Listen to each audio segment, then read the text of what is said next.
ಎಲ್ರಿಗೂ ನಮಸ್ಕಾರ. ಈ ದಿವಸ ಒಂದು ಸಂತೋಷದ ದಿನ, ಕಾಂಗ್ರೆಸ್ ಪಕ್ಷದ ಒಂದು ಹಬ್ಬದ ದಿನ ಅಂತ ಹೇಳಿರೋ ತಪ್ಪಾಗಲಾರ್ದು. ಯಾಕೆ ಅಂದರೆ ಕಾಂಗ್ರೆಸ್ ಪಕ್ಷ ಏನು ಇವತ್ತು ಕರ್ನಾಟಕ ರಾಜ್ಯದಲ್ಲಿ 3 ಉಪಚುನಾವಣೆಗಳನ್ನು ಎದುರಿಸ್ತಕ್ಕಂಥ ಒಂದು ಸಂದರ್ಭ ಬಂದಿತ್ತು. ಆ ಸಂದರ್ಭದಲ್ಲಿ 3ಕ್ಕೆ 3 ಜಯ ಗಳಿಸಿದವೆ ಉಪಚುನಾವಣೆಗಳು. ಯಾಕೆ ಅಂದರೆ ಸಿದ್ದರಾಮಯ್ಯನವರು ಏನು ಗ್ಯಾರಂಟಿ ಕೊಡುಗೆಗಳನ್ನು ಕೊಟ್ಟಿದ್ರು ಅವನ್ನ ಜನ, ಹಿಂದುಳಿದವರು, ದಲಿತರು, ಅಲ್ಪಸಂಖ್ಯಾತರು, ಎಲ್ಲ ಸರ್ವಜಾತಿಯ ಜನಾಂಗದವರು ಸಹ ಗುರುತಿಸಿ ಇವತ್ತೊಂದು ಅವ್ರನ್ನ ಈ ಕಾಂಗ್ರೆಸ್ ಪಕ್ಷಕ್ಕೆ ಕೊಡುಗೆಯಾಗಿ ಕೊಟ್ಟಿರೋ ಬಹುಮತ ಕೊಟ್ಟು ಕಾಂಗ್ರೆಸ್ ಪಕ್ಷದ 3ಕ್ಕೆ 3 ಸೀಟುಗಳನ್ನು ಗೆಲ್ಲಿಸ್ತಕ್ಕಂಥ ಕೆಲಸನ ಮಾಡಿದ್ದಾರೆ. ಹಾಗಾಗಿ ಕಾಂಗ್ರೆಸ್ ಪಕ್ಷದ ಅಸ್ತಿತ್ವ ಉಳಿದಿದೆ.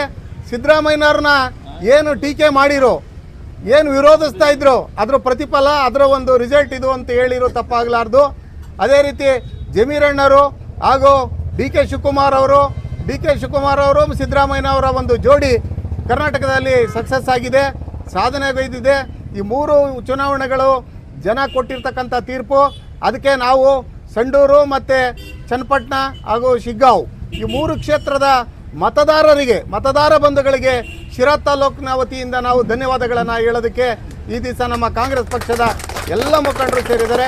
ಅದೇ ರೀತಿ ನಮ್ಮ ಕ್ಷೇತ್ರದ ನಮ್ಮ ನಾಯಕರಾದಂಥ ಟಿ ಬಿ ಜಯಚಂದ್ರ ಅವರು ಸಹ 3 ಕ್ಷೇತ್ರಗಳಲ್ಲಿ ಚುನಾವಣಾ ಪ್ರಚಾರದಲ್ಲಿ ಭಾಗವಹಿಸಿದ್ದಾರೆ. ಅದರಿಂದ ನಾವೆಲ್ಲ ಕಾಂಗ್ರೆಸ್ ಪಕ್ಷದ ಒಂದು ಹರ್ಷೋದ್ಗಾರ, ಸಂತೋಷ ಮಿತಿ ಮೀರಿದೆ. ಈ ರಾಜ್ಯದಲ್ಲಿ ಮತದಾರ ದೇವರು ತೀರ್ಪು ಏನು ಕೊಟ್ಟಿದ್ದಾನೆ ಆ 3 ಗೆಲುವುಗಳನ್ನು ಒಪ್ಪಬೇಕಾಗುತ್ತೆ. ಹಾಗಾಗಿ 139 ಇದ್ದಿದ್ದು ಈಗ 139 ಆಯ್ತು. ಈಗ 36 ಇದ್ದಿದ್ದು 139 ಆಯಿತು.